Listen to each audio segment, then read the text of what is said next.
Uwezeshaji wa kiuchumi inayoongozwa na Naibu Rais Kithure Kindiki imeendelea kukosolewa na aliyekuwa Naibu Rais Rigathi Gachagua katika jaribio dhahiri la kuwawezesha Wakenya. Kindiki amekuwa akiongoza kundi la viongozi wa Kenya Kwanza katika misururu ya harambee kote nchini. Na kama anavyoarifu mwanahabari wetu Mike Kagwongo, Kindiki sasa anasema amekuwa akifanya hivyo kuboresha mipango ya kiuchumi iliyoanzishwa na serikali ya Kenya Kwanza ilipochukua usukani. Hatua ya Naibu Rais Kithure Kindiki kuongoza harambee za kuwawezesha Wakenya kiuchumi kote nchini imeendelea kukosolewa na viongozi wa upinzani ambao sasa wanasema haina msaada kwa wananchi. Akina mama wanawekwa kwa tent kutoka asubuhi the whole day, alafu jioni wanapewa kila mtu shilingi 500. Ati ni empowerment. Na rais alikuwa amesema akichaguliwa kama rais, hii empowerment itafanywa na serikali. Akizungumza katika kaunti ya Murang'a hii leo, naibu rais huyo wa zamani ameonya kuwa uchangishaji fedha hizi unaendeshwa kwa gharama ya utoaji wa huduma muhimu.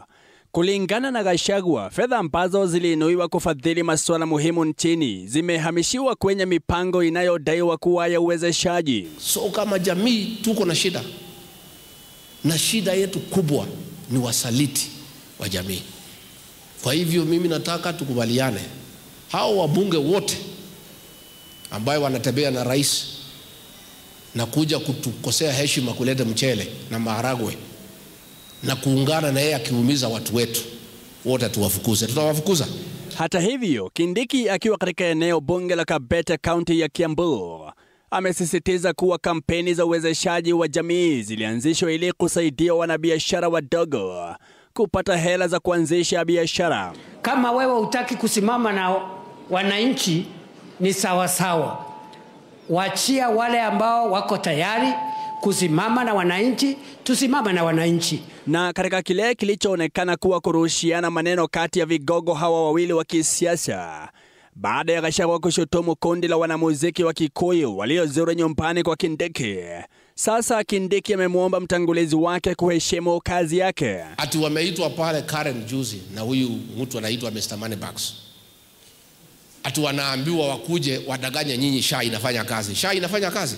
Unatulecture ukiwa nani? Kwani wewe ni Mungu? Una lecture kila mtu, una lecture mwanamuziki, una lecture mwanasiasa, una lecture kila mtu. Kwani wewe ni Mungu? Gachagua aliwashutumu wasanii hao kwa madai ya kutanguliza maslahi yao mbele badala ya yale ya jamii, akidai kuwa kila mmoja alipewa shilingi 50,000 kuhudhuria kongamano hilo. Zile entertainment joint wanaenda, wasiitwe huko tena. Na wewe kama ni mwenye club ukiita huyo mtu, customers wahame waende pahali ingine. Hili hata hivyo halikumfurahisha Kindiki. Unatisha nani? Naona watu wengine wanatutisha. Mimi ukiniangalia hivi ni mtu ya kutishwa na watu?